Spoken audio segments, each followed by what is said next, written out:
Alright, what's going on, boys and girls? We are here with another video, and this time we're going to be talking about phones again. People seem to like the Blackberry Passport in 2018 video I did. Well, let's do a comparison of Blackberry Passport and the Blackberry Priv in 2018.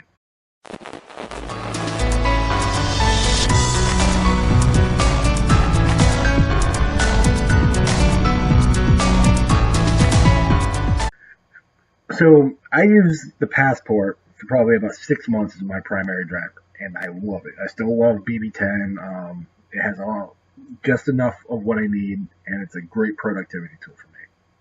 Cons, social and a few other things, and then a few other communication apps aren't necessarily the best supported because it's stuck in Android 4.3. So I wanted to go with BlackBerry's last full-bore, BlackBerry designed and built phone. So that was the Priv. Now I picked this up for about $2.25, somewhere in that neighborhood, $175 or so. I like this phone. Before I get into this, it's thinner than the footprint of the Priv. Obviously, I mean, just looking at it, you can tell it's going to be it's a bit different. Spec-wise, 808 Snapdragon, 3 gigs of RAM, 32 gigs of storage. I believe it's up to 128 gigs on the SD card. Few Android phones have real physical keyboards. The camera does 4K, does 1080p at 60, etc. So it's a good phone. Don't think anything I say about any knock on it is not.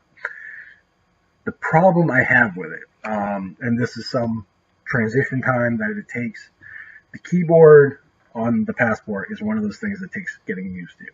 The keyboard on this is obviously, it's a 4-row keyboard, as opposed to the flat 3-row keyboard with the virtual numbers and stuff popping up above them on the Passport. So some of that is just a workflow thing. The biggest gripe with this phone, performance. At one point, 808, this is like an LG G4 phone or, an HTC One M9 and those kind of phones use the 808 as its processor. Performance is a thing. Bringing up the hub is like fluid as crap on the Passport. Bringing up the hub on here, there's like a 1.5-second delay to load the hub, and it's just annoying.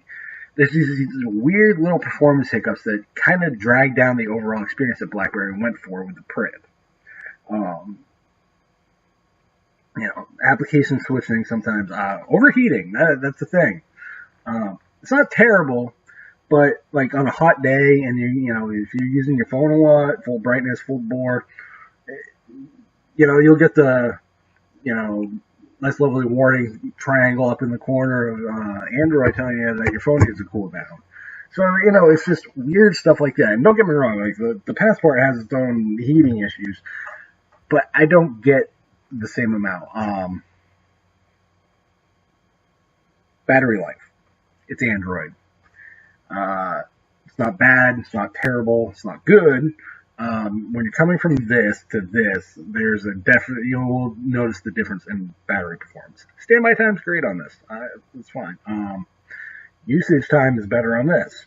Screen on time, if you can knock this down to 1980 by 1080, 1920 by 1080, as opposed to the quad HD display that it's running on, you'll get better performance and stuff. For me, I disable a lot of, the stuff that is running in the background. You minimize the amount of it's a chore almost to get it to have decent battery life. That is kind of my gripe with it. But as far as a productivity tool, I can do everything I need to and then some because it's got all the Android app support, etc., which is great. That's the biggest pro it has going for it. Plus the camera is better. Don't even ask about the front-facing camera because it's a BlackBerry with a front-facing camera. They're garbage. Other than that, the speakerphone, it's good, it's decent. I still say personally, the Passport has a better set of speakers.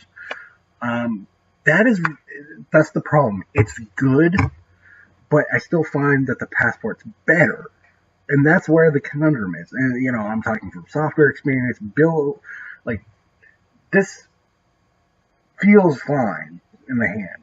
This feels better in the hand. Now, yes, my hand has gotten used to the girth of it as far as size, but this feels like, because of the curved displays, and sometimes you feel like you're going to drop it. And obviously, when you have it fully extended, it gets a little wonky, with weight, because it's off center. But the thing that kills me with this is I love the phone, I love the design, I love slider phones. It's the performance of Android just kills me, and the battery life. Those are the two things that kill me with this phone. Will I still use it and keep it? Oh, definitely. Like, sorry, anybody, if there's a Blackberry logo on it, I'm still going to own it. But the simple fact of the matter is, these are the two last flagship phones built by Blackberry, not TCL or any of those. So that is the biggest thing. You have to know what you're looking for in your phone. If you need Android apps, if you need your Instagram and all the other stuff, pick up the Priv. No question asked. But if you want that physical keyboard, if you have different needs for your communications, I use WPS Office on this. I use Face 10 for Facebook, and FaceTime Messenger. There's just plenty of stuff I can get around, and Spotify's on. Like, I can get around on this phone. It doesn't have all the features and the functions that a full-bore Android phone would have, unfortunately. So you're trading off one for the other. You're trading off more apps, better access to what you need, more current. But on the same note, for me, I'm trading in some productivity for what I view personally as not as a productivity device, not as productive. So my take, if you can get the Passport, I'd still get the Passport. But if you need Android, it's not a bad phone at all. And if you need that physical keyboard, this is like one of two choices. This is the key one. So there you guys go. Are they still viable options in 2018? Yes, they are. So you guys know what to do. Rate and subscribe. Peace.